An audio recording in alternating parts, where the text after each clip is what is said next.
E continuando com mais informe na San Nicolás, na casa de Gabi Elech, tomou lugar a abertura do museu ilustrando o logro de Gabi Elech no deporte de beisebol.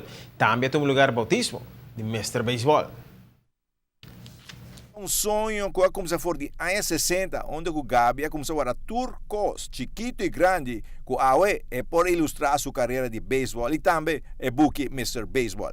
Para mim, como casa, normalmente me sinto como casa e nós trabalhamos over o que mais gosta, o que ela gosta.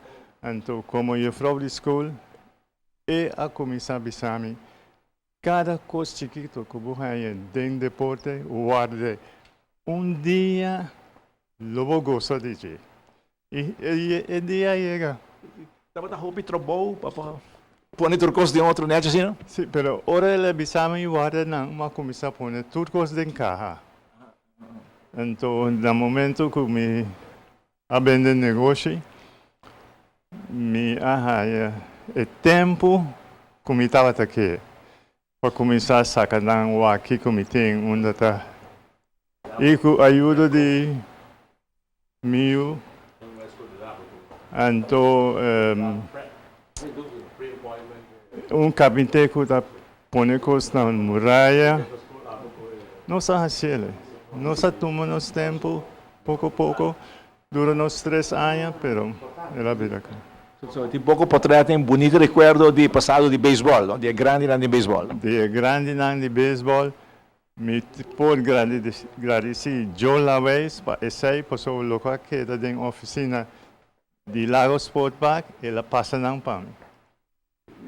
E Mawara Tour. Mawara Tour. Também tem essa mira botem roupa placat, roupa de outro requisito, né? Tu visa que guarda de tempo que ba consumo nada, roupa aí passar. Roupa aí passar. Me casa na ano 60, mas começar a guardar coisas aí. Do ficou a ajuda para escrever e book Mr. Beisebol. Gabi chamava-me dia, me ajudou a escrever booking. Me digo Gabi com mil amor me deu, mas me ajudou a escrever booking. Então, agora nós começamos a escrever, ela nome rough draft de book. Então, mas várias correções, adições. A com senhor Lisette Espindola, nós dois ajudamos mais sobre o book. Então, o book está contendo sua história de beisebol e também seu negócio, Gabi Sport Shop San Nicolás. Então, o book está dando tudo é honor naquela área da sua vida. Ela é honor até na China.